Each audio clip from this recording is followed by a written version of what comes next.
Yung mga illustration tanan mo na siyang tanan namo ang mga proseso ang gibuhat.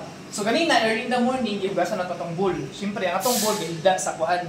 So naay mga tai ana, naay mga yuta-yuta, so dapat i-sure nato nga iyang belly part is limpyo. Ug ang iyang prefuse kay mao man nato ang kolektahan. Kay posible nga ang katong mga hugaw mosulod sa artificial vagina. So ang atong bowl ana is dapat limpyo. Ang katong mga bakterya nga naa dira dapat walaon.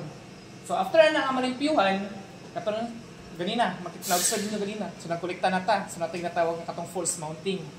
So once nga naka-produce na siya fresh nga ejaculates, i-assess na to iyang color and iyang volume. So matang natawag na to ang macroscopic evaluation. Tapos once nga ma-assess na to iyang volume ug iyang color, dili na to sa microscopic evaluation. So i-assess na to siya sa microscope ang iyang motility o concentration. Kato iyang gi-observe ganina. So tanaw na to iyang motility, iyang kakusgon, o ang iyang kabagaon sa similya. So natay mathematical equation ana para mabala nato kung pila ang extender A nga to ibutang. Okay? Once nga okay na siya, nabutang na din siya sa cooling chamber, mag-print na din tong similya. So natay mga identification, natay mga marking kay para puhon kung kita mag-transfer sa mother tank, at least kabalong ni kung kana siya nga coding is man siya si BR494, BR139 and so on and so forth. Then mamaya unya udto mga quarter to 12 natay ginatawag nga further extension, or which is ginatawag na mga atong dilution of extender B. So ang atong extender E ganina without glycerol. Ang itong extender B nana siya glycerol. 5 degrees na yung temperature. Ito ganina fresh. So ang temperature ani is mga 35 to 39. Dini 5 degrees na. So muna siya, i-extend na natin siya upuan. So gimix na natin extender A, extender B with similya. Then after ana, pagkahapon, na-extend na natin siya by quarter to 12. Pagkahapon, mga 1:30, i-assess na po natin iyahang motility. So second motility evaluation. Ang first is ang katong fresh. Ang second, katong 5 degrees. Kinayuban similya nga okay iyahang fresh nga motility. Paabot sa second motility, which is submerged na to siya, ay subject na to siya into sa 5 degrees nga temperature, dili siya ka-survive. Oh. So kung lower than 50%, iyang motility, discard.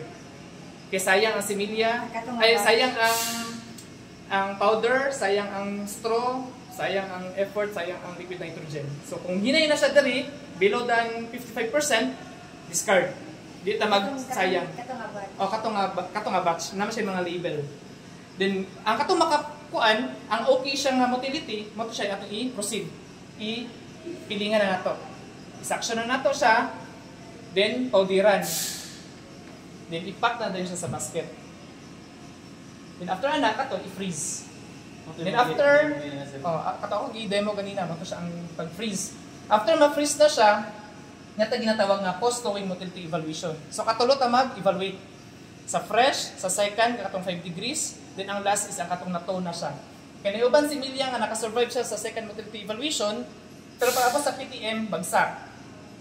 So discard, dili na to siya i-distribute, dili na to siya ibutang sa mother tank.